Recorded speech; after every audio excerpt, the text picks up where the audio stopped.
Hello दोस्तों, नमस्कार। आप सभी का स्वागत है करंट अफेयर्स इन 10 अनअकैडमी। जी हाँ दोस्तों, one stop the solution all the current affairs in India. Bank हो, एसएससी हो, BPSC, UPSC, railway, state, PCS, किसी भी एग्जाम के टॉप 10 करंट अफेयर्स मिलेंगे आपको इस यूट्यूब चैनल पर, करंट अफेयर्स इन 10। दोस्तों, मैं आपके लिए हर दिन लेकर के आता हूँ 10 मिनट के टोटल 6 सेशन, इसमें से टोटल 60 करंट अफेयर्स। एग्जाम में इससे बाहर कहीं कोई क्वेश्चन नहीं जाएगा। दोस्तों, सेशन स्टार्ट करने से पहले बता दें कि मेरा नाम है रवि प्रताप कंड। मेरे पास 9 सालों से भी ज़्यादा का एक्सपीरियंस है पढ़ाने का, और इससे पहले मैं कई सारे इंस्टीट्यूशंस में पढ़ा चुका हूँ। सबसे पहले क्या करना है कि आपको अपने मोबाइल में लर्निंग ऐप इंस्टॉल करनी है, अनअकैडमी। अनअकैडमी की बात करें तो 30 से ज़्यादा कैटेगरीज पर अलग अलग सर्विसेज प्रोवाइड करता है। आप हमसे किसी भी कैटेगरी से जुड़ सकते हैं। हर कैटेगरी के लिए यहाँ पर बेस्ट एडुकेटर अवेलेबल हैं। आपके लिए मैंने बनाया है टेलीग्राम चैनल, आप इस लिंक के माध्यम से हमसे जुड़ सकते हैं। एग्जाम से रिलेटेड अपडेट्स आपको यहाँ पर मिलते रहेंगे। सब्सक्रिप्शन की बात करें तो हमारे पास 1 साल 3 महीने, 1 महीने, 3 महीने, 6 महीने, 1 साल और 2 सालों के लिए सब्सक्रिप्शन अवेलेबल है। जहाँ पर 1 साल के लिए फी है टोटल 6,000 रुपये, 2 सालों के लिए 7200। लेकिन आप मेरा यह रेफरल कोड याद रखिएगा, RPK10।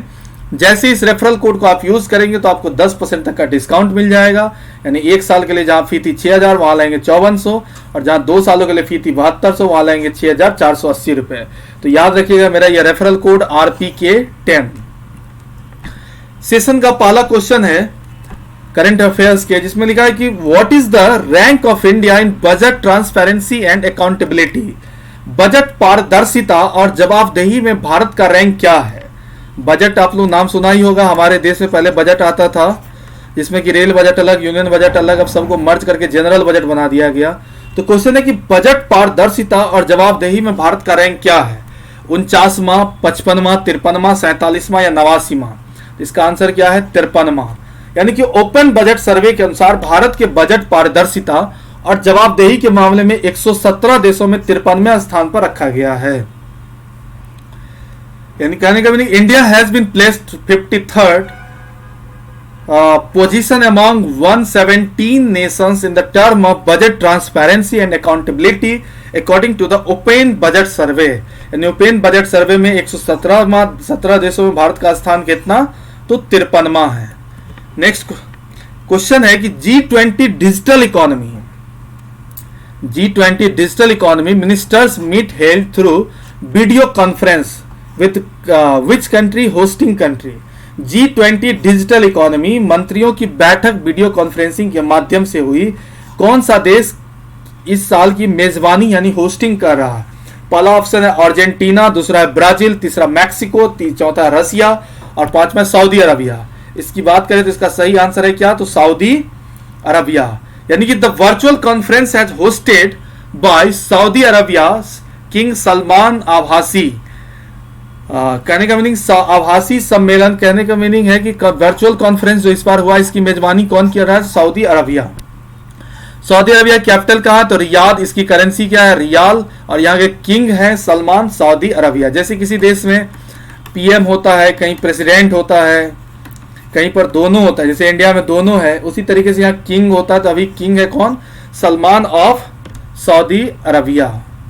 नेक्स्ट, हिजबुल्लाह को किस देश द्वारा आतंकवादी संगठन के रूप में वर्गीकृत किया गया है? यानी कि Hezbollah classified as terrorist organisations by which country? USA, UK, Germany, China या नन ऑफ दिस। तो क्वेश्चन क्या था? हिजबुल्लाह को किस देश द्वारा आतंकवादी संगठन के रूप में वर्गीकृत किया गया? USA, UK, जर्मनी, चाइना या नन ऑफ दिस। तो इसका सही आंसर क्या होगा? जर्मनी।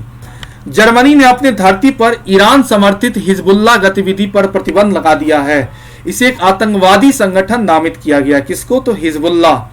हर जर्मनी की कैपिटल कहाँ है? बर्लिन। और इसकी करेंसी क्या है? तो यूरो। जर्मनी कैपिटल बर्लिन और currency euro. Next, which state black rice, Gorakhpur terracotta and Kovilpatti, Kadalai Mittai got GI tag. यानी कि GI tag black rice, Gorakhpur terracotta और कोबिलपट्टी, कतलई मिताई को मिला। जिसमें से कौन सा राज्य है? मणिपुर, मिजोरम, मेघालय, सिक्किम या आसाम। तो इसका सही आंसर क्या होगा? मणिपुर। यानी कि चाकहाओ मणिपुर के काले चावल और गोरखपुर टेराकोटा में भौगोलिक संकेत को जीआई टैग मिला। जीआई का मतलब होता है geographical indication, geographical indication. Next, Atulya. Atulya a microwave sterilizer is developed by. Atulya एक माइक्रोवेव स्टेरलाइजर है, किसके द्वारा विकसित की गई? डीआरडीओ, डब्ल्यूएचओ, सीएसआईआर, आईसीएमआर या इसरो? इसका सही आंसर क्या होगा? डीआरडीओ।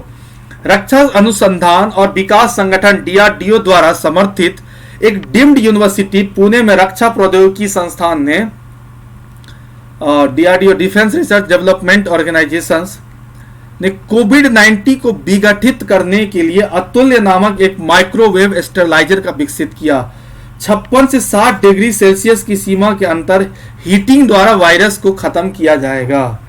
यानी कहने का मीनिंग है defence institute of advance technology in Pune, a deemed university supported by Defense Research and Development Organizations, DRDO has developed a microwave sterilizer named Atulya to disintegrate COVID-19. The virus gets disintegrate by differential heating in the range of 56 and 60 degree Celsius. यानी कि 56 से 60 degree Celsius पर virus को खत्म किया जाएगा। ये एक डीम्ड यूनिवर्सिटी द्वारा बनाया गया, जिसमें कि डीआरडीओ का हेल्प भी हुआ है और पुणे में रक्षा प्रौद्योगिकी संस्थान द्वारा इसे बनाया गया कि 56 से 60 डिग्री सेल्सियस पर वायरस को दूर से ही खत्म किया जाएगा। Next, recently department of science and technology launched which program. हाल ही में विज्ञान और प्रौद्योगिकी विकास विभाग ने किस कार्यक्रम का शुभारंभ किया? एक गोल, यश, सहयोग, ध्रुव या फिर सूर्या? इसका आंसर क्या होगा? यश। यानी कि national council for science and technology communication NCSTC विज्ञान और प्रौद्योगिकी विभाग ने DST ने कोविड-19 को ध्यान देने के लिए स्वास्थ्य और जोखिम संचार वर्ष जागरूकता विज्ञान यश पर एक कार्यक्रम शुरू किया है। थैंक यू दोस्तों। अगर मेरा ये सेशन पसंद आया तो आप जाइए करंट अफेयर्स के channel current affairs in 10 Unacademy YouTube channel पे जाइए, कमेंट करिए, अपने दोस्तों को बताइए, चैनल को सब्सक्राइब करिए, बेल आइकन को हिट करिए और आप हमसे टेलीग्राम से जुड़ सकते हैं इस लिंक के माध्यम से। और याद रखिएगा ये कोड मेरा रेफरल कोड RPK10 जो कि हर तरह के सब्सक्रिप्शन पर एप्लीकेबल है। जैसे आप इस कोड को यूज करेंगे तो आपको 10% तक का डिस्काउंट मिल जाएगा। यानी बैंक के लिए जहां पर फी थी टोटल 6000, वहां पर सीधा 10% यानी कि 5400 रुपये में आपको मिलेंगे 10% डिस्काउंट पे। और जहां पर 2 सालों के लिए फी थी 7200 रुपये, वहां पर 720 रुपये आप माइनस कर दीजिए तो 6480 रुपये में आपको सब्सक्रिप्शन मिल जाएगा। Thank you. तो मेरा ये रेफरल कोड याद रखिएगा RPK10। Thank you.